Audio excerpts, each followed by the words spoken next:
I'm Alex, and I used to believe the stories. Everyone warned us about the forest, but we didn't listen. We thought we were invincible, that nothing bad could happen to us. But that was before the Black Branch, before the ritual. It started, innocently enough, a weekend camping trip with my closest friends, Sarah, Jack, and Emily. We had heard the stories growing up, the ones about the strange happenings in the forest near the old mill, but we laughed them off. Just superstitions, we told ourselves. After all, the old mill had been abandoned for decades, and nothing seemed amiss when we went to check it out. The forest was dense, the trees twisted and gnarled, casting long shadows across our path as we made our way deeper in. The silence of the place was deafening. The only sound was the crunch of dry leaves beneath our feet. We didn't know it then, but that silence would soon become the loudest thing we'd ever hear. Around noon, we arrived at a clearing where the mill once stood. The building was a crumbling shell, its walls covered in vines and moss, windows boarded up. We set up camp just outside the ruins, laughing and talking about the adventures we had planned. But as the sun dipped lower in the sky, the atmosphere changed. The air grew heavier, thicker, as if something was watching us from the trees. Sarah was the first to notice it, a blackened branch hanging from one of the trees near the mill. It looked out of place, twisted and sharp like a broken limb. Its bark was pitch black, almost as if it had been scorched. "I don't like that thing," Sarah said, her voice uneasy. "It doesn't belong here," Jack scoffed. "It's just a tree. Get over it." But Emily and I felt it too. There was something wrong with that branch. We tried to ignore it, but it was hard. Every time we turned our heads, it felt like it was closer, leaning toward us. As the night fell, we gathered around the fire. The forest around us seemed to come alive, its whispers carried on the wind. It wasn't just the rustling of leaves anymore, it was as if the trees themselves were speaking. Sarah kept glancing at the black branch, her anxiety growing. "I think it's the branch," she said. "I think it's cursed." Jack laughed again, but his laughter didn't reach his eyes. Even he seemed to feel it now. The fire crackled, sending sparks into the air, but they didn't seem to last.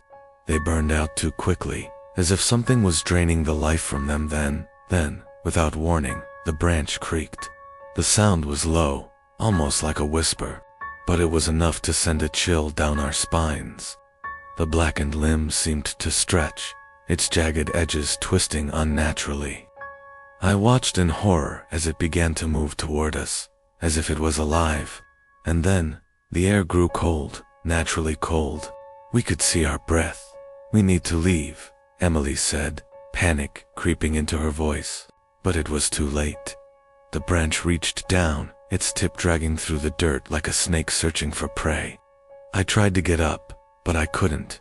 Something held me in place. Something invisible. Something that made every movement feel sluggish, as though the air itself was thickening around me. Jack stood up, his eyes wide with terror. "What is that thing?" The branch began to pulse, with a dark, sickly glow. Then, we saw them figures emerging from the shadows of the trees. They were humanoid, but wrong. Their limbs were too long, their faces distorted and blank, like masks of pure darkness.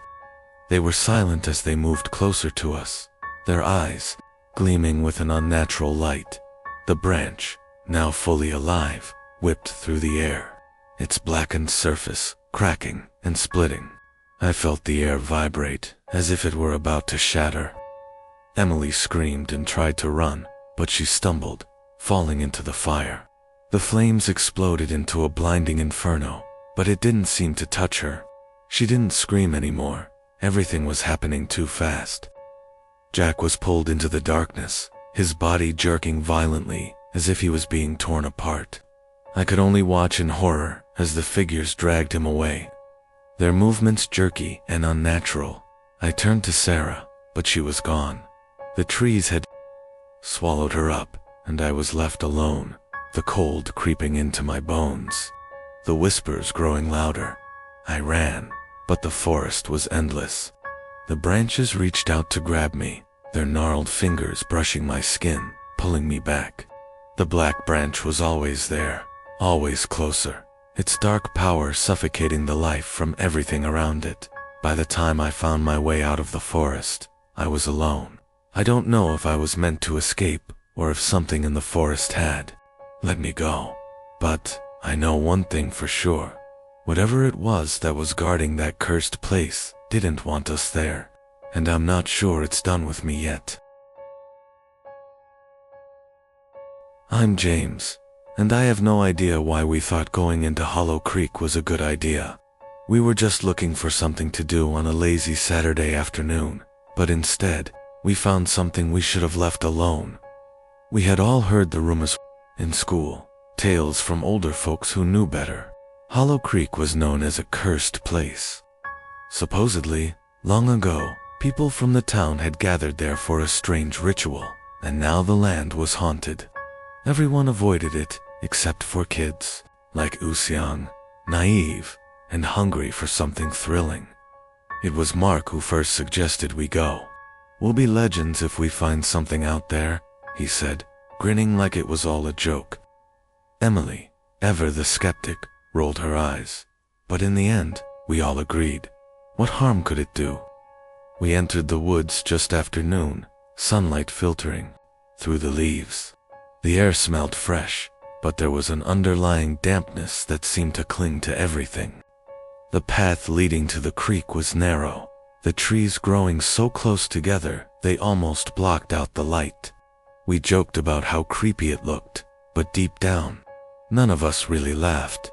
We walked for what seemed like hours, the forest growing darker and quieter the deeper we went.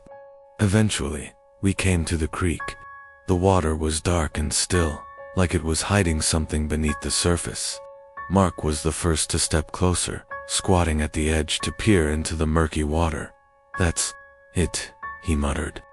"It looks like something's down there." None of us wanted to get too close, but curiosity got the better of us. That's when we noticed the stones. They were scattered along the creek's edge, black and smooth, covered in strange symbols. Emily knelt to examine one, her fingers tracing the markings. "Are these ... carvings?" she asked, her voice uncertain. Before anyone could answer, a chill wind swept through the trees, rustling the leaves. It felt wrong, like the whole place had just come alive. Mark, trying to seem brave, stood up and kicked one of the stones into the water. It sank quickly, disappearing into the darkness below. "That was dumb," Emily said, looking at him like he was an idiot. But then, there was a sound. A low, guttural hum that seemed to come from the creek itself. We all turned in, unison, trying to locate the source. The water rippled, as if something had disturbed it. But there was nothing there. A figure appeared on the other side of the creek. It was tall, its form cloaked in shadows, and it stood motionless, watching us. Its face was obscured, but we could all feel its eyes on us, deep and endless. Emily was the first to speak, her voice trembling. "Who are you?" The figure didn't answer. Instead, it lifted its hand, revealing a small object, a dark, twisted stone. It held it up, as if offering it to us. "That's the offering," Mark said, quietly, his eyes wide. "It's real. The ritual." Before we could react, the figure stepped into the creek, its feet not disturbing the water at all. It crossed effortlessly, as though the creek didn't exist. "What is it doing?" I asked, my voice barely above a whisper. The figure moved closer, stopping just at the edge of the circle of stones. It placed the twisted stone on the ground in front of it, and then stood, motionless once more. The humming grew louder, vibrating through the air, the trees, and even the ground beneath us. Suddenly, the earth trembled beneath our feet. We all stumbled, and the trees around us began to sway, as if caught in an unseen storm. The ground cracked open, and from the depths emerged a strange, twisted form part human, part something else crawling its way from the earth, its eyes glowing an unnatural green dot. We all froze in terror. The figure reached down, touching the stone it had placed. As soon as it did, the creature rose, towering over us. It was more terrifying than anything I'd ever seen, and it was coming straight for us. "Run," Emily screamed. We didn't need any more encouragement. We bolted back the way we came, tripping over branches and roots, our breath ragged with fear. But as we ran, the sound of the humming followed us, growing louder and louder, as though the earth itself was chasing us. By the time we reached the edge of the forest, the noise stopped. The air cleared. The trees no longer seemed to loom over us like silent watchers. We didn't stop running until we were far from Hollow Creek, and when we finally did, we didn't say anything. We didn't need to. We all knew what we had seen. We had interrupted something ancient, something that wasn't meant to be disturbed. I don't think I'll ever forget the look in that creature's eyes. They weren't just eyes. They were portals to something else, something far darker. And I know, deep in my gut, that Hollow Creek isn't done with us.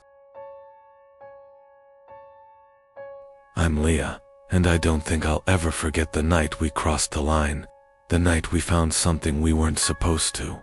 I wish I had listened to my gut, but I didn't. And now, it's too late. It all began when my friends and I decided to explore the Ashen Hollow, a place spoken of only in whispers. Everyone in the village knew about it, but no one dared go near it. The story said it was cursed, a place where an ancient ritual had been performed long ago. It was rumored that anyone who entered the hollow after sundown would never return. Of course, we didn't believe any of it. We were young, invincible, and bored. So, when Mark suggested it, we all agreed. We arrived at the forest's edge just as the sun was setting, the last rays of light fading behind the trees. The air was colder than usual, and the forest seemed to hum with a strange energy. But we laughed it off, stepping into the thick underbrush and pushing forward. The deeper we went, the stranger it felt. The trees grew more twisted, their branches tangled in impossible shapes. The path seemed to narrow the further we walked, as if the forest itself didn't want us there. We finally reached the hollow, a clearing surrounded by ancient stone pillars. In the center stood a large, cracked stone circle, its surface engraved with symbols I couldn't make out. The air was thick with the smell of damp earth, and the ground beneath us felt spongy, almost alive. "This is it," Mark said, his voice low. "This is where it happened."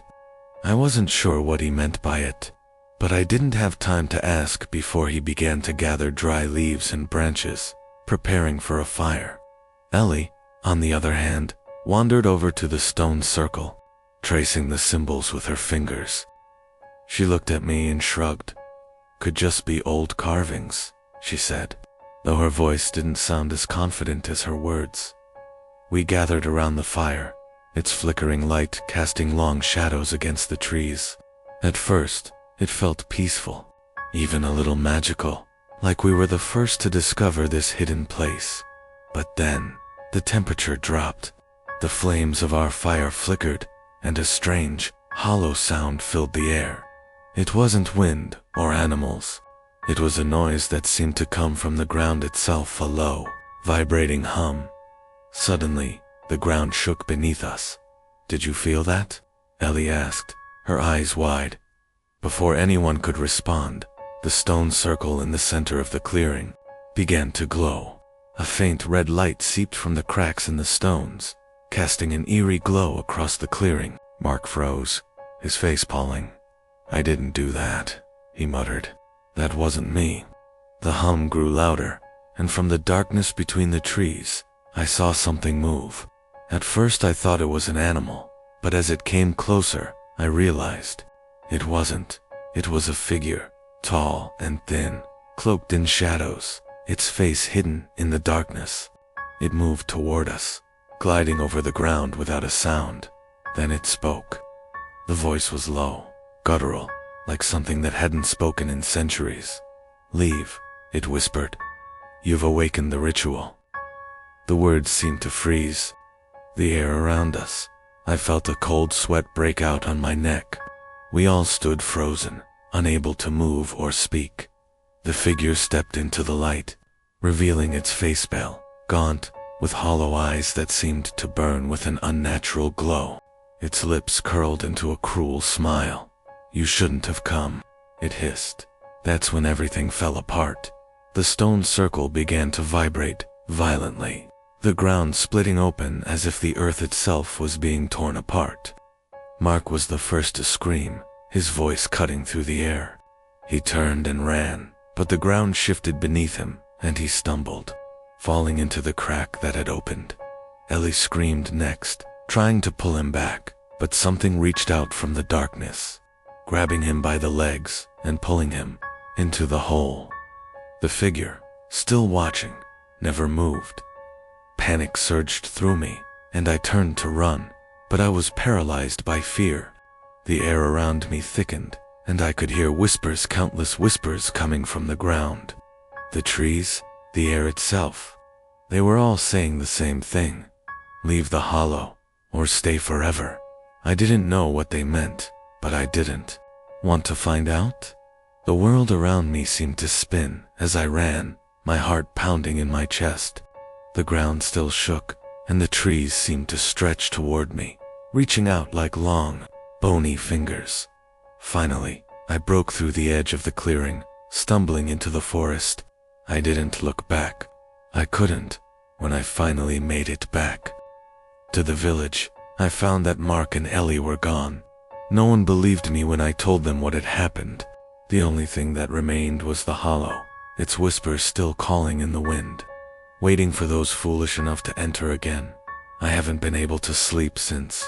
I hear the whispers in my dreams, feel the eyes watching me in the dark, and I know, deep down, that Ashen Hollow hasn't forgotten us. I'm Marcus, and the story I'm about to tell you is one that still haunts me every night.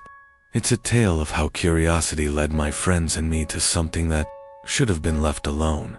It all started with a dare. We were a group of college students, and we'd heard about an old ritual that took place deep in the woods, hidden from civilization. They said it was an ancient tradition, a ceremony performed by those who worshipped the spirits of the forest. The ritual supposedly granted those who participated great power, but at a terrible cost. Naturally, we thought it was all just superstition, but when Jake found a map, we couldn't resist. We wanted to see if the stories were true. The map led us to a remote part of the forest, an area so dense with trees that it seemed untouched by time. The sun had already begun to set by the time we reached the clearing, and there, standing in the center, was a massive stone altar, worn and weathered by centuries of neglect. Surrounding it were symbols, carved into the ground, and a ring of stones. It looked ancient, a place lost in time. "This is it," Jake said, grinning like he had just won a prize. "The ritual spot. Let's do it." We were nervous, but we had come this far, and no one wanted to back down. Ellie was the first to step into the circle of stones, followed by the rest of us. We didn't know exactly what we were supposed to do, but we had found a few rituals online, passed down by other curious souls. We followed them as best as we could. The wind picked up, rustling the trees as we began to chant the words we had found at first. Nothing happened. We laughed nervously, but then the air began to grow colder. The trees around us seemed to sway unnaturally, and for a moment, I could swear I saw movement in the shadows. It wasn't an animal. It was something else. Suddenly, a deep, rumbling sound echoed through the clearing. The ground shook beneath our feet. The altar cracked open, and from within, a thick, dark fog began to rise. I could hear whispers, low and menacing, coming from all directions. The fog started to take shape, forming a figure, a tall, thin silhouette, standing just outside the circle. Its features were indistinct, but I could feel its presence, watching us, waiting. "Guys, what did we do?" Ellie whispered, her voice trembling with fear. None of us could answer. We were frozen in place, too terrified to move. The figure in the fog took a step forward, its outline sharpening, and with each step, the air grew colder. The whispers turned into voices, distant but clear, calling our names.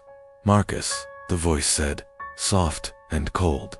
"You shouldn't have come." I didn't know what to do. My heart was racing, my hands shaking.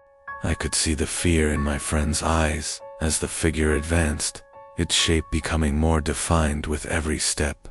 "I told you, it was real," Jake whispered, but it didn't sound like the confident tone he had when we first arrived. Now, he was just as scared as the rest of us.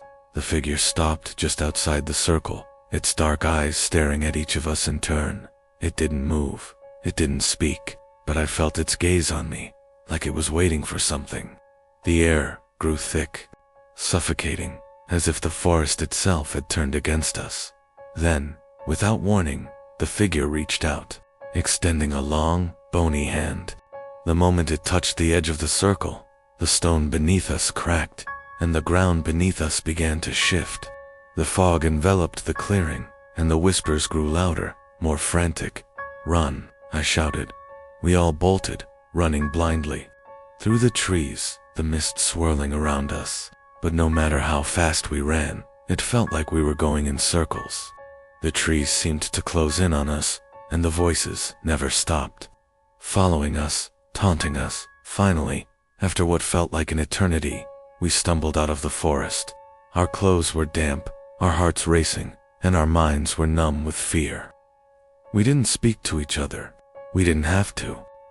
We all knew that whatever we had disturbed in those woods had followed us, and it wasn't going to stop until it had what it wanted.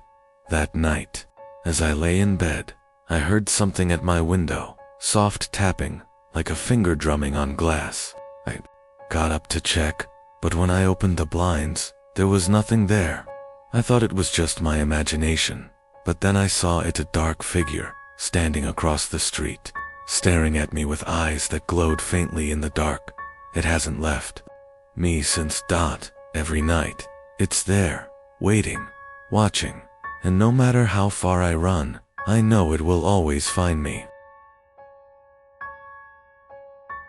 My name is Caleb, and I've seen things in the woods that I can't explain, things I wish I could unsee. This is the story of how my friends and I came to know a terror that doesn't belong in this world. It was a weekend trip, nothing more than a hike through the local forest, which we'd been to a dozen times before. Me, Ellie, Mark, and Jake, just a group of friends looking to have some fun before the summer ended. We packed our gear, grabbed our flashlights, and set off into the woods, eager for a quiet evening under the stars. But there was one thing that changed everything. A few miles in, we stumbled upon a place we'd never seen before. A clearing with a large tree standing in the center. It wasn't like the other trees around it. It was taller, its bark blackened as though scorched by fire, and its roots twisted into unnatural shapes.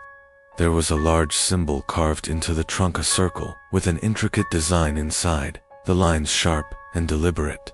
I didn't know what it meant, but it gave me an uneasy feeling, as though the tree was watching us. "What is this place?" Ellie asked, her voice nervous as she stepped closer to the tree.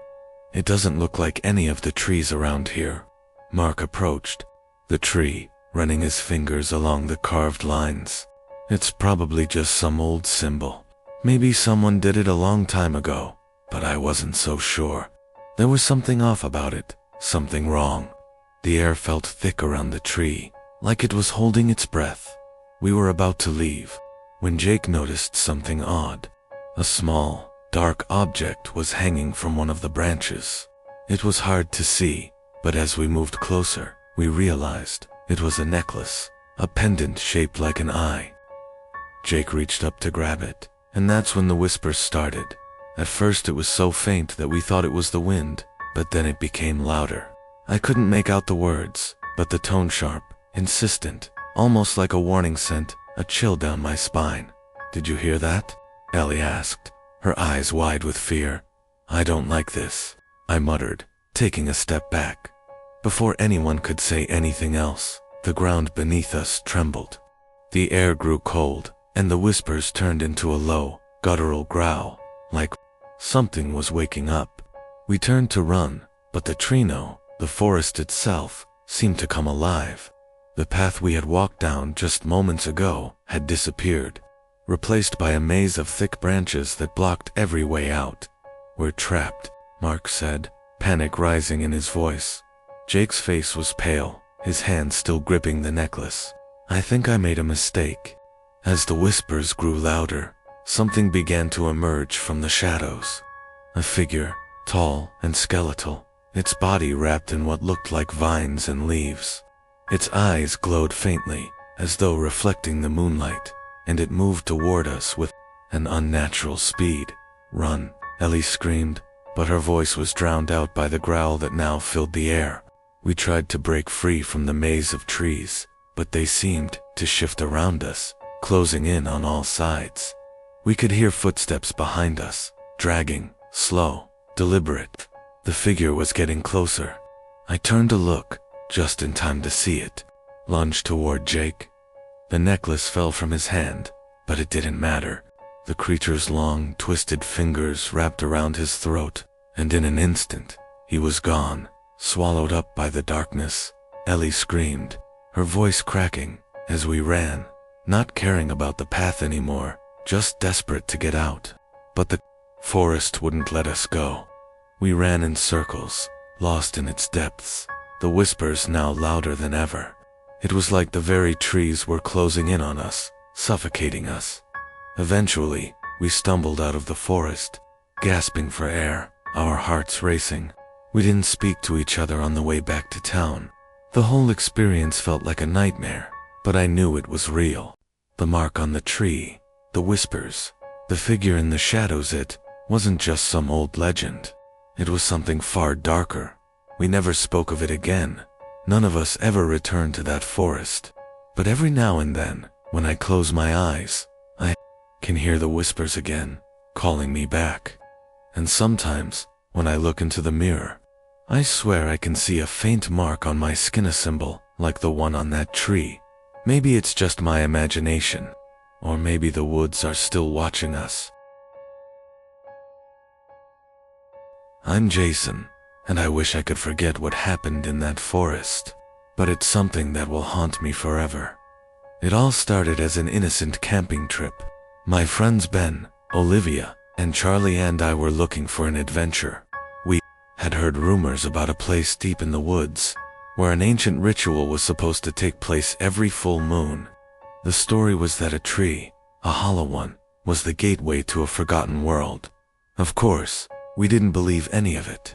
It sounded like a tale designed to scare kids, but we were wrong. It was late in the evening when we made our way into the woods. The forest was thick with trees, their branches twisting and stretching above us, blocking out most of the moonlight. The air was heavy with the scent of damp earth, and the only sounds we could hear were our footsteps crunching on the dry leaves below.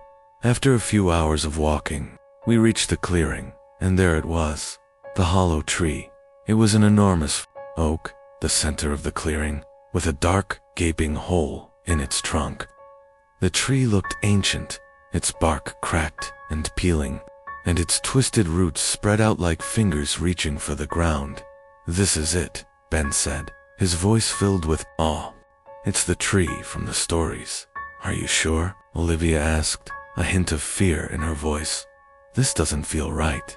Charlie laughed, though it was forced. "Come on, Olivia. It's just a tree. Let's do the ritual and head back." We had no idea what we were doing. The ritual was simple, or so we thought.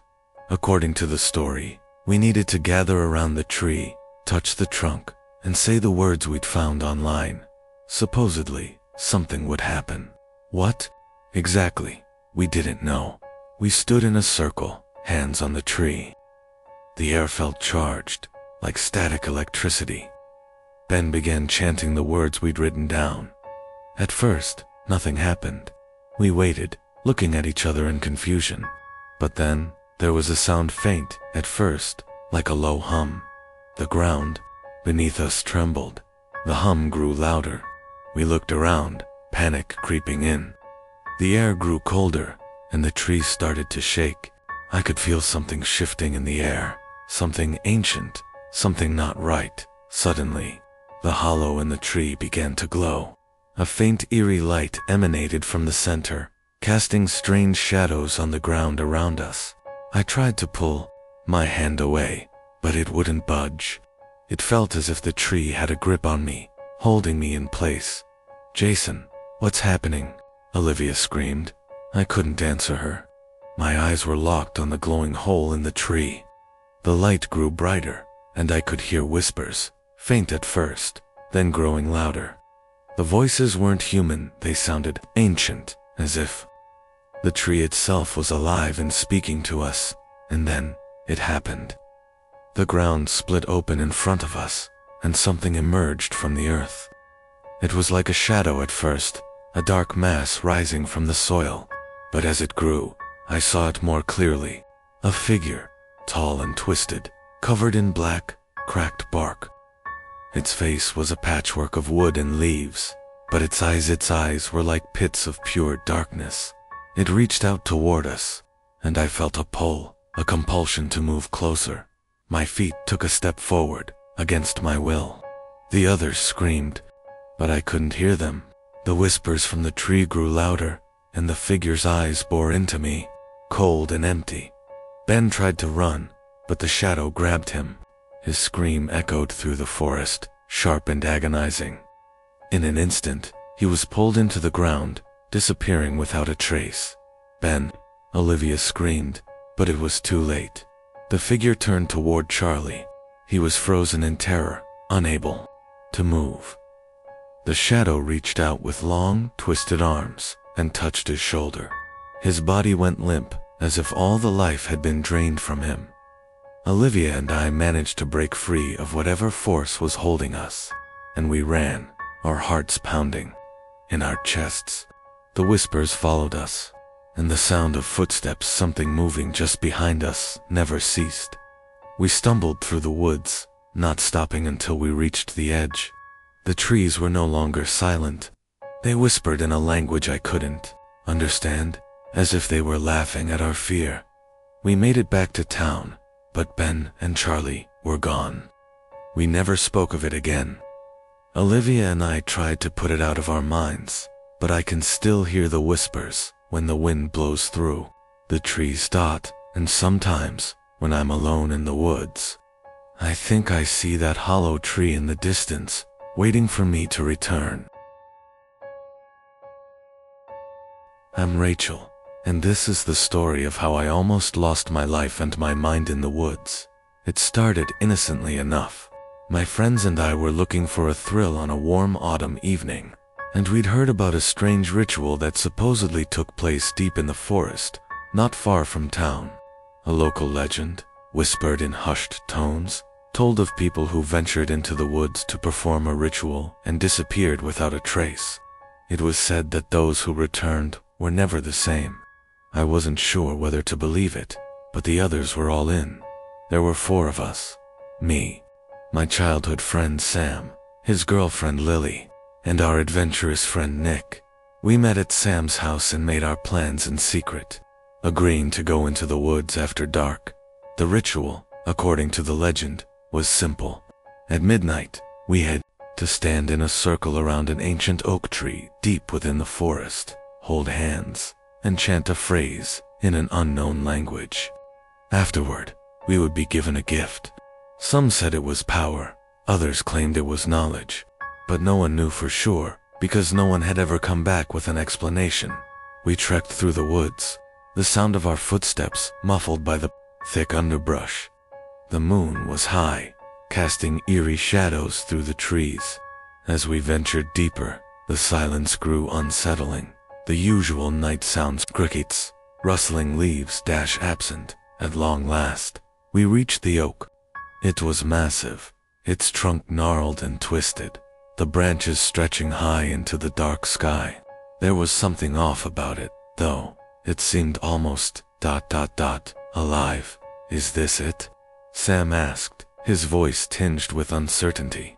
Lily looked up at the tree, a mix of awe and fear in her eyes. "This is where it happens." We stood in a circle around the base of the tree. I had a knot in my stomach, but Nick insisted we do it. "Come on, Rachel, don't be a chicken," he teased. "We're here, so let's just do it." Reluctantly, I nodded. We joined hands, and Nick started chanting the words he'd memorized from the old book we found. The air grew cold, the wind died down, and the world felt like it was holding its breath. Then, I heard it a whisper, faint but clear, coming from the depths of the woods. My heart skipped a beat. I thought it was just the wind, but the others heard it too. "Did you hear that?" Sam asked. Before anyone could respond, the whisper came again, louder this time. It was as if the forest itself was speaking to us, in a language I couldn't understand. The ground beneath us trembled, and the trees seemed to sway, even though there was no wind. Nick continued chanting, but his voice faltered. "I don't think we're supposed to be here." Then, the whisper turned into a growl, deep and guttural. The trees around us began to rustle, but not from the wind. Something was moving. The forest seemed to come alive, twisting and reaching toward us. My hand tightened around Lily's, and I could feel her trembling. Suddenly, the whisper stopped. Silence. I looked around. The air was heavy, thick with an unnatural presence. The shadows seemed to grow, encroaching on our circle. Then, a figure appeared at the edge of the clearing. It was tall, cloaked in darkness, and its face was hidden in the shadows. I couldn't see its features, but I could feel its eyes on me, like it was studying us. "Who? Who are you?" Sam's voice shook. The figure didn't answer. It just watched us. The air grew colder, and I felt a pressure in my chest, like something was suffocating me. Without warning, it moved. In an instant, it was standing right in front of us, its face still hidden. I could feel its breath cold and unnatural on my face. I tried to step back, but something held me in place. "Run," Lily whispered, but we couldn't move. The figure raised a hand, and suddenly, the forest around us erupted with voices, thousands of them, all speaking at once. The trees groaned, as though in pain, and the ground beneath us started to crack. I thought we were going to die there, but then, as quickly as it had appeared, the figure was gone. The forest fell silent again. The only sound was our heavy breathing. We stumbled back to the edge of the woods, shaken and terrified. We didn't say much on the way back, but I could feel the weight of something following us. The woods weren't the same anymore. They were darker, more oppressive, and I could hear its whispers, just faint enough that I thought I was imagining them. But I knew I wasn't. That night, we all had nightmares. The whispering voices, the dark figure, the feeling of being watched, it haunted us. I don't know what happened that night. Maybe the ritual worked, and the forest claimed us in some way. But ever since that night, the whispers have never stopped. I hear them in my sleep. I hear them when I walk alone. And sometimes, just sometimes, I swear, I see that figure watching me from the shadows. I'm Oliver, and I wish I had never followed my friends into the woods that night. It all began on a dare. For weeks, rumors had been circulating about an ancient ritual that took place deep in the forest. Supposedly, anyone brave enough to follow the ritual would receive unimaginable power, but at a steep price. Of course, being the curious group we were, none of us could resist. We had to see for ourselves. There were 5 of us. Me, my best friend Jake, his girlfriend Sophia, and our 2 other friends, Liam and Hannah.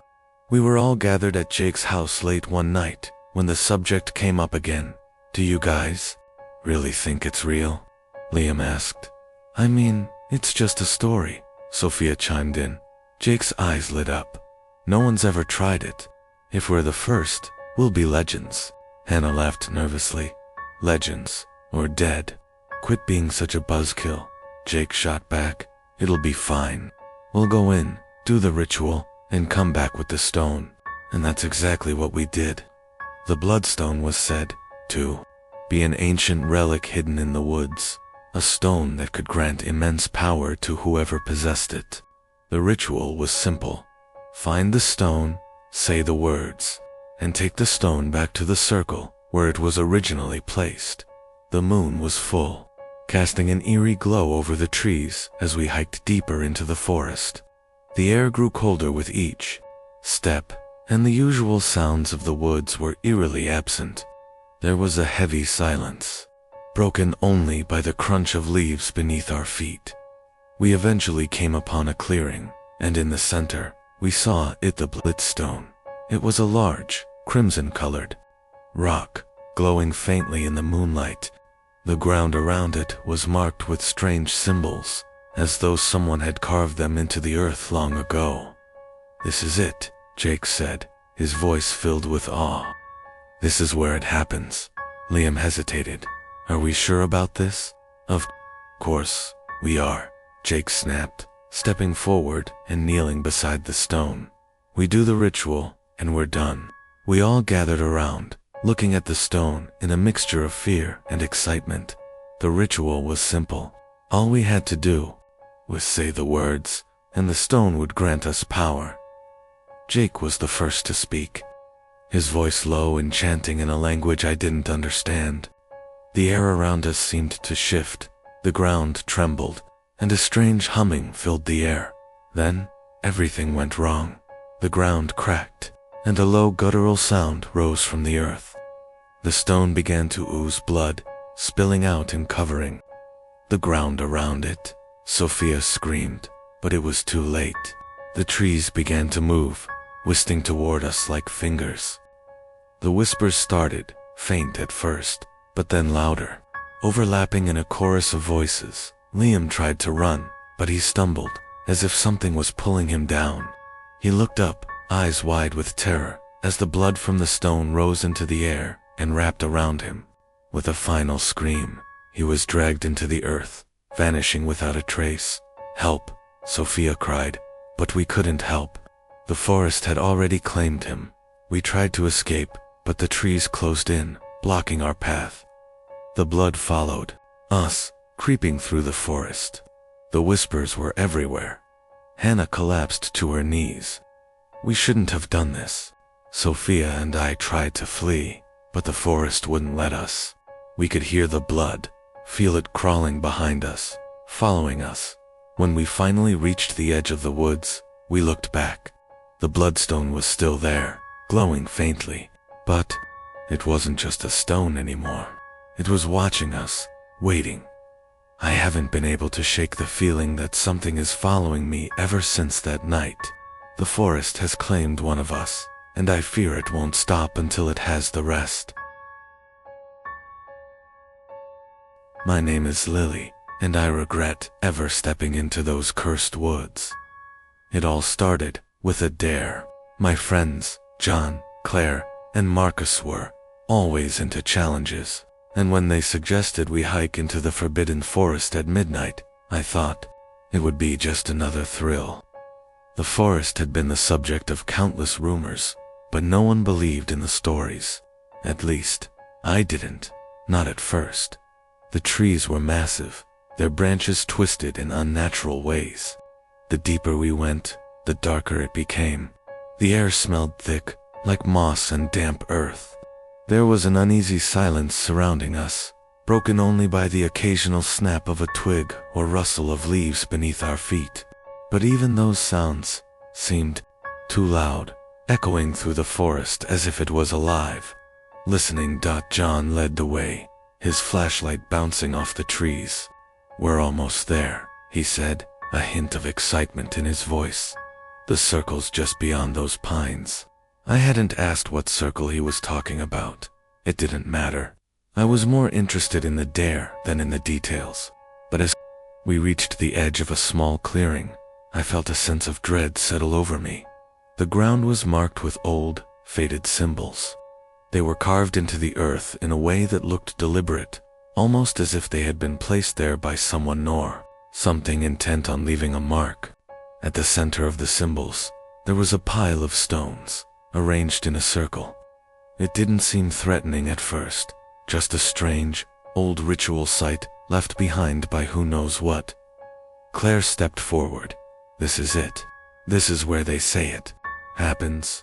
The ritual. What ritual? I asked, my voice shaky now. John grinned. The one where you summon the spirit of the forest. People say it grants wishes, but only if you do it right. Marcus snorted. Yeah, and only if you're foolish enough to try. I didn't believe in any of that, but something about the place made my skin crawl. The air felt heavier, almost suffocating. A cold breeze swept through the trees, but it didn't help with the warmth creeping down my back. Before I could protest, John knelt down, pressing his hand into the dirt at the center of the stone circle. It's easy, he said. We just repeat the chant, and the forest will give us what we want. I wanted to turn back, but the others seemed so eager. Maybe I was just being paranoid. Maybe I was just overthinking it. But as John began to chant, I felt a shiver run down my spine. The wind picked up, swirling around us like a vortex. It howled through the trees, louder and louder, until it felt like the forest itself was alive, watching us, waiting for something. Claire and Marcus joined in, their voices blending with John's in a strange, rhythmic hum. And then, there was silence. Nothing happened. For a moment, I thought it was over, just another stupid game. But then I heard it. A whisper. It was faint at first, like the rustling of leaves, but then it grew louder, more distinct. The trees seemed to shift, their branches moving as if they were reaching out. The whispering grew, the voices blending together, overlapping in a chorus of unintelligible sounds. Stop it, I whispered, my voice trembling. This isn't funny. But it wasn't funny, not at all. The ground beneath us trembled. I felt a cold, dark presence wash over me, like the very earth was alive, crawling with something ancient and evil. The stones at the center of the circle began to glow, an eerie green light emanating from them. The whispering turned into a chant, the words unfamiliar, ancient, too old for any of us to understand. Lily, help. John's voice came through the chaos, but when I looked at him, he wasn't there. Neither was Claire or Marcus. The circle was empty. The only thing left was the whispering, constant, all-consuming. I felt my body freeze, as if the forest had me trapped in its grasp. The trees loomed over me, their twisted shapes casting long, dark shadows that seemed to move on their own. The wind howled, and the whispering grew louder, filling my head with voices, too many voices, speaking in tongues. I ran as fast as I could, but the whispers followed me, growing closer, like they were right behind me. I stumbled through the trees, the branches scraping against my skin, but I didn't dare look back. By the time I made it back to town, it was already dawn. I couldn't explain what happened, but I knew one thing for sure. Whatever it was, it hadn't let me leave the forest untouched. I haven't seen John, Claire, or Marcus since that night. They're gone, vanished without a trace. No one believes me when I tell them, but I know the truth. The forest got to them, just like it tried to get to me. If you ever find yourself near the whispering pines, don't follow the voices. Don't even step foot in that cursed place. Because once the forest has you, it won't let you go. My name is Ethan, and I'll never forget the night we stumbled into the woods. It all began when my friends and I decided to go camping in the old forest outside town. There were rumors, whispers of strange things happening out there. Some said it was cursed. Others claimed to have seen things in the trees that no one could explain. But to us, it was just an adventure waiting to happen. We were a group of 4. Myself, Sarah, Jake, and Emily. We had been friends since childhood, and this trip was supposed to be our way of celebrating the end of high school. The plan was simple: hike into the woods, set up camp, tell stories by the fire, and maybe even get a little scared, just for fun. We set up camp near an old clearing deep in the forest. As the night fell, we built a fire and sat around it, talking about everything and nothing. The firelight flickered, casting eerie shadows on the trees surrounding us. We joked about the rumors about the strange figures people had seen and the odd symbols. Some said they found carved into the bark of trees. It wasn't long before Sarah suggested we play a game. "Let's see if we can find the ritual site," she said, half joking, half serious. "Ritual site?" Jake laughed, clearly not taking her seriously. "What? Like a witch's den?" Sarah grinned. "Maybe. There are supposed to be some old ritual spots in the woods, abandoned for centuries. Some say if you find one and do the right thing, you can summon something ... special. It was just a game, right?" But the look in Sarah's eyes was unsettling. "I'm in," I said, eager to prove I wasn't scared. We grabbed our flashlights and ventured deeper into the forest. The air grew colder, the trees towering over us like ancient guardians. We walked in silence, the only sound being the crunch of leaves underfoot and the occasional snap of a twig. After what felt like hours, we found it a clearing with a large, circular patch of dirt in the center, surrounded by trees.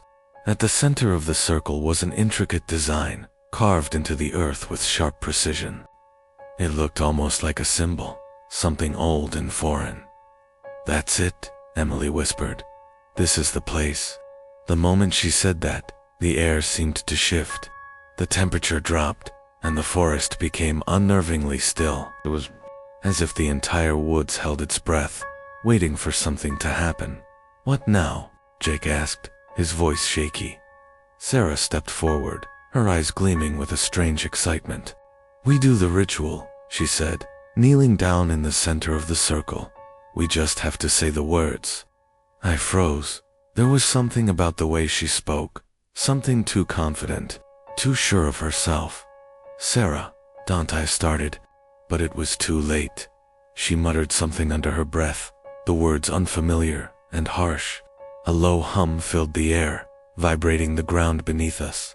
We watched in horror as the symbol in the dirt began to glow, faintly at first, then brighter and brighter, until it was blinding. Suddenly, the ground shook violently, throwing us off our feet. The trees around us creaked and groaned, their branches twisting unnaturally as though they were alive. A figure appeared at the edge of the clearing, shrouded in shadows. Its eyes glowed with an unnatural light, and its presence sent a wave of terror through my chest. I tried to scream, but no sound escaped my mouth. The figure moved closer, its steps slow and deliberate. "Sarah, what did you do?" Emily cried, her voice breaking, but Sarah didn't answer. She was staring at the figure, her eyes wide with awe, her lips parted as if in a trance. The figure reached out, its hand long and skeletal, and I felt a wave of cold wash over me. I could feel its gaze on me, cold and empty, like it was reaching into my very soul. And then, just as suddenly as it had appeared, the figure vanished, leaving nothing but a chilling silence. We didn't speak as we stumbled back to camp. We didn't need to. The terror was in our eyes, in the way we moved, in the way we looked at each other, knowing that whatever had been summoned was still out there, waiting. The fire was still burning when we returned, but it felt wrong, as if it had been feeding off our fear. We didn't sleep that night. The next morning, we packed up and left, never to return. I've never told anyone what really happened out there, but every night, I still hear the sound of footsteps in the woods. And I know whatever we summoned that night is still waiting for the right moment to find us again.